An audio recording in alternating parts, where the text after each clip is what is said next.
Jing urushining qahramoni Zixrullam Nadirov.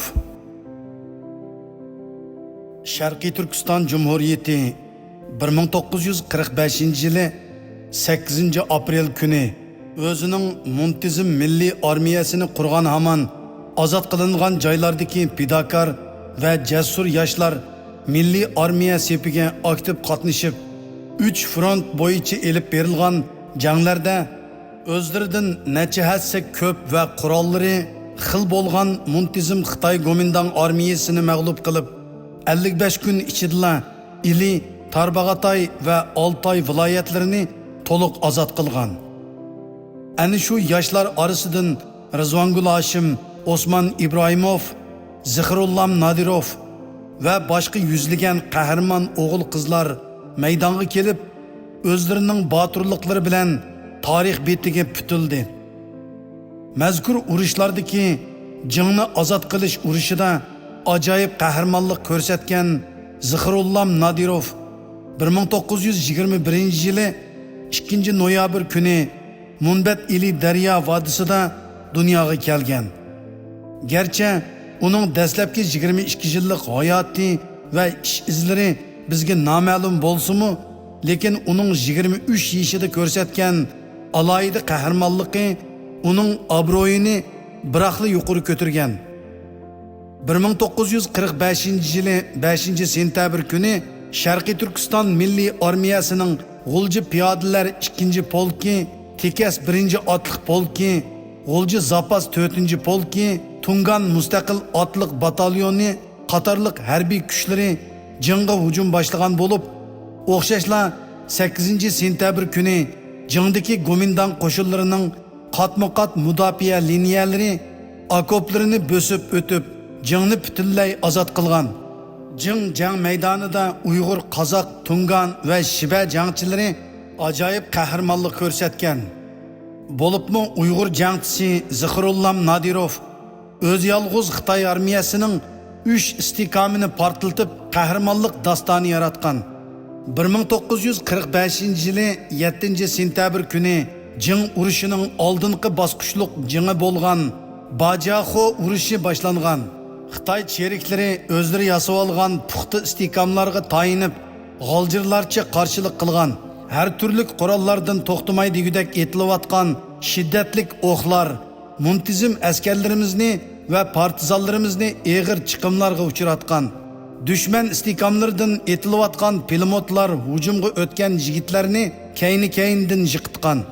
Bu oshqushliq paytda 4-polik 1-batalyondan komandir Zixrullam Nadirov, Abdukerim Qodirxon, Tahir Hamud va Abdullah Hamud qatorliq 4 jasur jangchi birdek istiqomlarni biz portlatayli deb qattiq talab qildi va Abdukerim Hasan Sitov qatorliqlar Zixrullamning yetaklishida istiqom portlatishga tasdiqlanadi.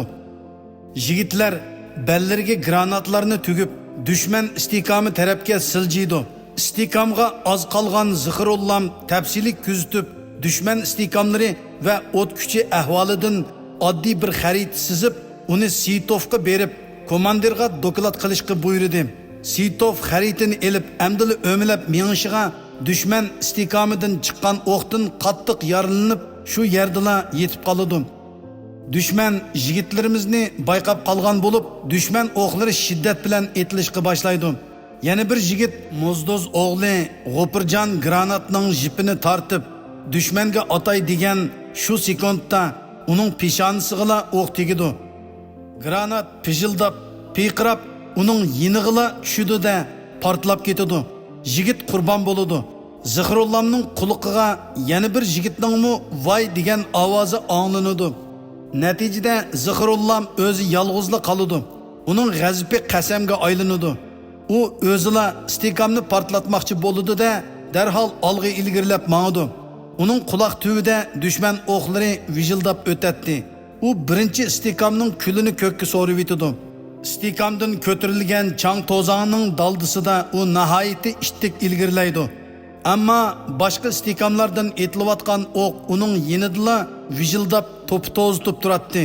Uning beshini ko'targudekmi fursat bo'lmayotadi. Istiqomni portlatmay qismning olg'a ilgirilishi asla mumkin emas edi. U "Ya o'lim, ya ko'rim, ana, mendan rozi bo'l" deb yer beg'irlab ikkinchi potega tez ilgirlaydi. Ikkinchi istiqomni portlaydi.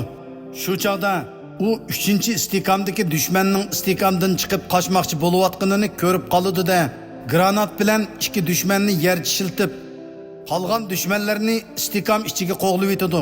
U darhol istiqom ichiga oxirgi granatni tashlaydi va o'zimi yarlanib yetib qoladi. Dushman uning yarlanganligini ko'rib, uni tirik qo'lga tushirmoqchi bo'lib, istiqomdan yugurib chiqadi. Sazgur Zikrullam kuchli qo'llari bilan avtomatni qamallab, ularni o'q tutadi. Ikki dushman yer tishlaydi. Yana ikki dushman istiqomga qochib kirib oladi. Ammo Zikrullamdan qon ko'p chiqib ketgachga ko'zlari qorong'ilashib ketadi. Uning bir putiga o'q tekkan bo'lib, qum uning qini bilan bo'yalgan edi.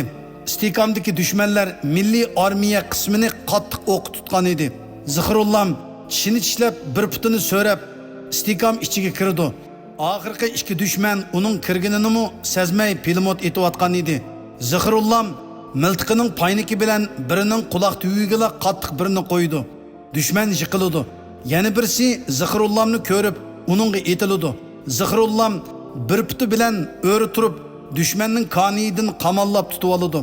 Pilmotning to'xtaganini ko'rgan jangchilar tezdan yetib kelib istiqomga besib kirganda Sabdishi Zikrullamning qonsizlanib hushsiz yotganligini ko'rdi. Sabdoshlar uning amburdek chin qo'lini o'lik dushmanning qonidan tasda ajirtdi. Istiqomlarning orqa-orqadan bichit qilinishi bilan milliy armiya zarbidor qismi tezdan kuchli hujumga o'tdi. Zikrullam qisqa mezgillik harbiy doktorxonada davolanibla yana oldingi safga qaytdi. Afsuski, hayvat bilan Urumchiga qistab kelgan jasur milliy armiya 1945-yili 11-sentyabrdan toki 1949-yili 21-dekabrgacha Manas daryosi bo'yida to'xtab qolishga majbur bo'ldi. Mashhur qahramon Zikrullam Nadirov odaqicha urush qilish irodasidan qilchi voz kechmay toki 1946-yili 5-iyulgacha Manas daryosi bo'yida harbiy holat turib buyruq kutdi. Shu yili 6-iyun imzo qo'yilgan 11 bitimning ro'yi bo'yicha Manas daryosi bo'yidagi milliy armiya qismlari oldingi hisobdan chekindirilib, askarlar majburiy holda yurtiga qaytarildi. Zikrullamni shu qatorda 1946-yili 7-oyda harbiy sabtdan to'liq bo'shab yurtiga qaytgandan keyin yurtidagi xalqni bo'zaq qilishga uringan bir zo'migarning obdalla adibini berganligi uchun har xil batnomlar choplanib, nahaq holda turmaga tashlanadi. Ayni chaqda mazkur nahaqchilikdan general-mayor Isoqbek va yoki Ahmadjon Qosimiy qatorliqlar butunlay xabarsiz qoladi. 1948-yili 8-aprel kunida Ahmadjon Qosimiy Ozod Sharqiy Turkiston milliy armiyasining 3 yilligini xotirlashda Zikrullamni taqdirlamoqchi bo'lib izdiganda uning turmidligini bildi. Ahmadjon Qosimiyning buyrug'i bilan Zikrullam turmidan chiqarildi. Ham 4-oyning 8-kunidagi cho'ng murosimda Ahmadjon Qosimiy Zikrullamga qahramonlik ordenini o'zi taqab uni alayda taqdirlaydi. 1949-yili 22-dekabr kuni Sharqiy Turkiston milliy armiya qismlari Manas daryosidan o'tib Urumchiga kirdi. Orqadanla Stalinning ko'rsatmalari va besimlari bilan atalmış Xitoy xalq ozodlik armiyasining 5-korpusi qilib o'zgartirildi. 1957-yildan 1979-yilgacha bo'lgan 22 yilda Sharqiy Turkiston milliy mustaqillik harakatining hayot qolgan rahbarlari va qahramonlari fojialik qismatlarga duchor bo'ldi. Mazkur uzun yillik qizil fojialarda intayin echinishli shaklda hayotini oxirlashtirganlardan sobiq Sharqiy Turkiston Jumhuriyati vaqtliq hukumati ishki ishlar va harbiy noziri Rahimjon Sabir Hoji va jang urushining qahramoni Zikrullam Nadirovmi bor edi. O'z ona tuproqining erkinligi uchun dushman o'qlarida o'lmagan qahramon Zikrullam oxirida tushkunlashib düşmanning atalmış emgak bilan o'zgartish maydonining 2 metrlik zaykashligida armon bilan u dunyoga ketdi. Uning G'ulja va jang maydonidagi ajoyib qahramonliklari faqat ochiq va rahimsiz bir aslimi bo'lib qoldi.